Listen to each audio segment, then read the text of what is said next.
Hey there friends and enemies, JoPaWrites here again, and today I want to show off my double special Stasis Warlock build in Destiny 2 Season of the Wish, and I am a big fan of double special builds. I feel like they really up the power fantasy, they can be a lot of fun, and there's a lot of interesting combinations once you kind of get rid of just one primary, one special as your only options. So what I am rocking for this build specifically though is the Cenotaph Mask. This comes in really handy when you are running double special because of the high priority perk. Steadily reloads a portion of your equipped trace rifle's magazine from reserves, damaging a vehicle, boss, or champion with the trace rifle marks them as the target.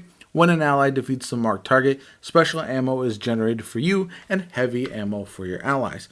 You add that with a special ammo finder, and you're not really going to have to run out of ammo at any point with your special weapons. You just got to make sure that you're swapping back and forth from them consistently. If you fall in love with one or the other of your special weapons and don't use the other one, there is a risk of running out, and I've run low from time to time, but then you can just swap and use the other one pretty freely. So as far as what I was rocking for the gameplay that you're watching, it was the Appendance trace rifle. This is brand new with this season, and you can get headstone on it, so it pairs perfectly with a stasis build that really focuses on freezing enemies.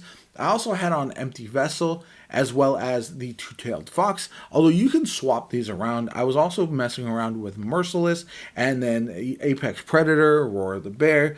Essentially any solar rocket will do in this slot. Any rocket in general, you could use something like Dragon's Breath as well. And because you're running in a group primarily with Cenotaph on, you're going to also be able to run Gallahorn if you would like either. So that just combines with, I use a grenade launcher because of one of the artifact perks, but you can swap that up as well.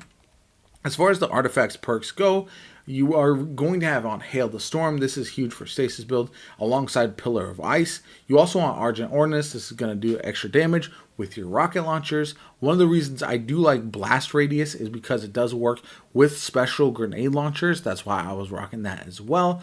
And then Dragon's Bite is nice. Torch, which is huge if you become Radiant. So you're going to want to lead with your special solar weapon to become Radiant. And then also once you become Radiant, that's when you're going to use your stasis weapon a bit more. So all those combine really, really well to kind of interchange nicely. You're going to want to use your stasis debuffs pretty frequently. Try to become Radiant as often as possible, and then you'll be able to do a lot more damage. Now, as far as the subclass, I do have on the standard stuff, and then I'm rocking Cold Snap Grenade alongside the Ice Flare Bolts, and then Glacial Harvest.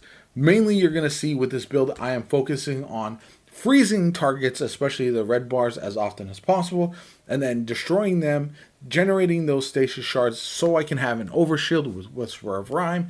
And yeah, I'm also rocking Fissures, Bonds, as well as Conduction. So I want those shards coming to me as often as possible. I want to generate orbs of power, and then obviously I'm going to destroy those frozen targets pretty frequently, so that's why I do like the headstone perk on the Stasis Trace Rifle.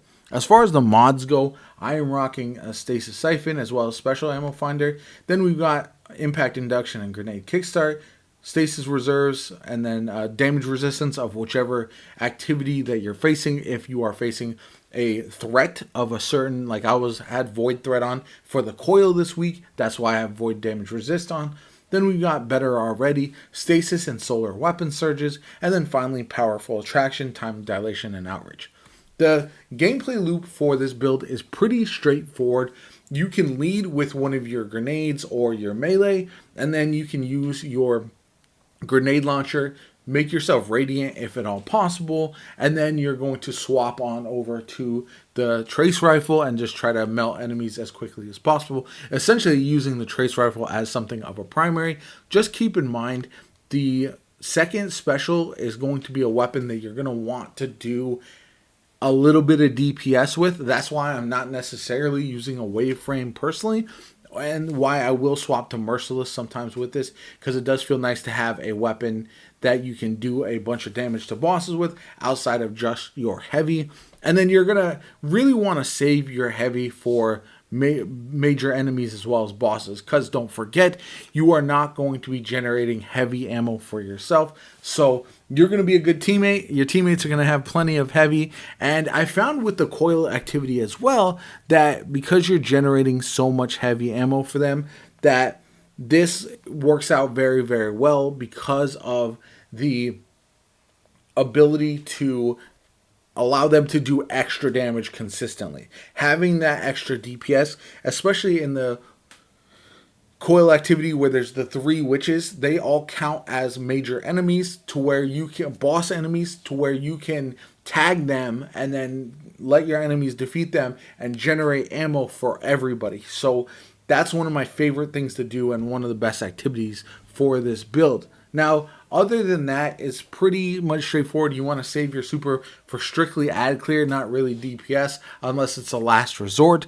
You shouldn't be running out of special ammo pretty much at all, as long as you are interchanging. You'll see a little bit in the gameplay that I tend to heavily focus on the Stasis Trace Rifle. That's just because I just crafted it recently, and I was really trying to use it as often as possible to test how good it actually is. And in my opinion, it's really solid. It's not going to be as good as Aegir Scepter, and I don't know if it's as good as the Trials Strand Incisor Trace Rifle either, but because it is Stasis, because it pairs well with this build, I think it is a better option for this currently. Now, if you're running a Threadling Stasis or a Strand build on your Warlock, then you're probably going to want to swap to Incisor, but either way, any Trace Rifle will do in this slot. You could even rock something like Prometheus Lens if you want to, and then swap out your primary slot for something like a Chill Clip Fusion Rifle or something of that nature as well.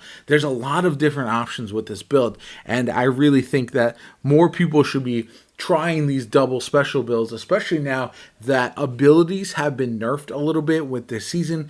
There's less orbs of power being generated. You gotta think outside the box in order to really be as powerful as possible with the current sandbox for Destiny 2. And that's what I tried to do with this build and with some of the other ones that I've been rocking this season. So I'd love to hear thoughts and feedback on this. I have another Cenotaph build that I'm working on that's a bit more versatile for like Grandmaster Nightfalls and everything like that, but that's going to be coming a little bit later in the week as I go through the Lake of Shadows a bit more and get my build perfected. So definitely stay tuned for all of that. I think Cenotaph is one of the best exotics for the Warlock this season. I very much enjoy it. It's very versatile.